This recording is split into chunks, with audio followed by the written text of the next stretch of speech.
देखिएगा 4 लाख करोड़ रुपए जो है बिहार पर कर्ज है, और यही नहीं 27,000 रुपया प्रति व्यक्ति बिहारी पर कर्ज है। ये बात तो हम ही लोग बोल रहे थे कि बीजेपी नहीं रहने देगा, दिखा करके थोड़ी भगाएगा। वो तो अंदर ही दबाव डाल करके, टॉर्चर करके, बेइज्जत करके भगाया उनको। तो ये बात तो सच है। वो बिहार के मुख्यमंत्री है, सबका अधिकार है जानना कितने शिक्षित है। अब पता नहीं उन्होंने कोई कोर्स किया है कहाँ, कामराज यूनिवर्सिटी पे कौन सा कोर्स किया है, नहीं किया है, भगवान ही जानता है। और शायद वो ऐसा कोर्स होता है जो मैट्रिक की तैयारी करने के लिए किया जाता है, तो डिग्री के मामले में भी फेल। एज पता ही नहीं कब घट जाता है, कब बढ़ जाता है, उस मामले में फेल।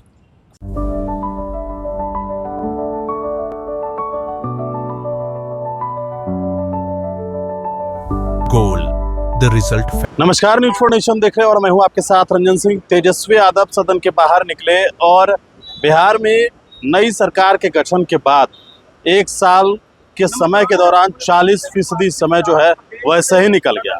बिहार में काम क्या हुआ, यह बड़ी बात तेजस्वी यादव कहते हुए नजर आए हैं। साथ ही साथ निशांत को लेकर भी तेजस्वी यादव ने आज बयान दिया है और बंगाल चुनाव के लिए रवाना होंगे, चुनाव प्रचार करेंगे बंगाल में तेजस्वी यादव।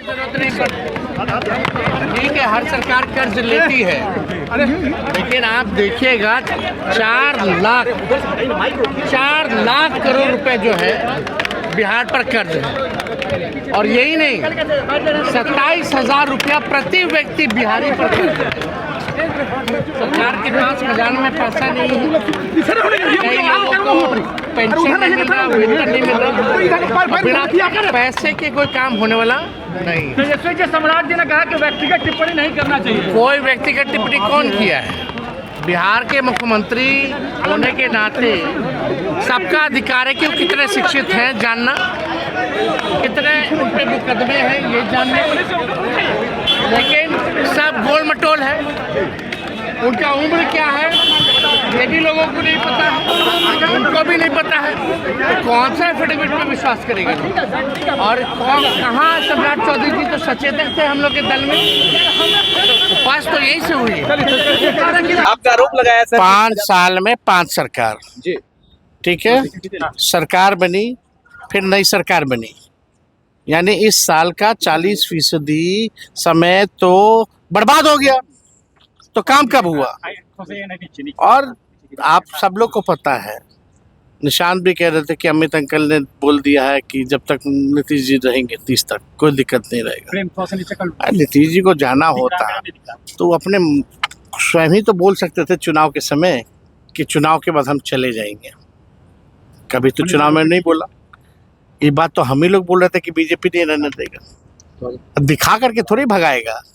वो तो अंदर ही दबाव डाल करके, टॉर्चर करके, बेइज्जत करके भगाया उनको। तो ये बात तो सच है, कौन नहीं जानता। और आप बता, कोई ओरिजिनल आरएसएस भाजपा का मुख्यमंत्री बनाए क्या? क्या ये बात सच नहीं है कि पहली बार सम्राट चौधरी राष्ट्रीय जनता दल के टिकट पे चुनाव लड़े? क्या ये बात सच नहीं है कि उनको सचेतक भी बनाया गया? क्या ये बात नहीं है कि पहली बार चुनाव विजय चौधरी जी कांग्रेस से आए? क्या ये बात सच नहीं है कि विजेंद्र यादव जी जनता दल से आए? तो ओरिजिनल भाजपा के मन में तो पीड़ा है ही ना भाई। तो जो भी लालू जी ने जो लकीर खींची है, भले ही बीजेपी का मुख्यमंत्री हो, लेकिन वो संघ का कार्यकर्ता तो नहीं रहे, ना ही वो कई सम्राट चौधरी तो कई पार्टी में ना हो लिए भाई। सर एक सवाल है। अरे भाई, सम्राट चौधरी जी का हलफनामा, कौन से हलफनामे को मानोगे आप? वो बिहार के मुख्यमंत्री है, सबका अधिकार है जानना कितने शिक्षित है। अब पता नहीं उन्होंने कोई कोर्स किया है कहाँ, कामराज यूनिवर्सिटी पे कौन सा कोर्स किया है, नहीं किया है, भगवान ही जानता है। और शायद वो ऐसा कोर्स होता है जो मैट्रिक की तैयारी करने के लिए किया जाता है, तो डिग्री के मामले में भी फेल। एज पता ही नहीं कब घट जाता है, कब बढ़ जाता है, उस मामले में फेल। और कई केसेस इन पे, क्रिमिनल केसेस, हत्या के मुकदमे, तो क्या बोलेंगे परिवारवाद पे, क्या बोलेंगे ये लोग? सम्राट चौधरी सीएम बने, तेजस्वी जी आरएसएस कार्यालय पहुंच गए पीएम मोदी से मुलाकात करने के बाद। भाई अब तो कुछ भी करेंगे ना, अब दंडवत भी करके जाना पड़ेगा तो जाएंगे। चलिए, थैंक यू।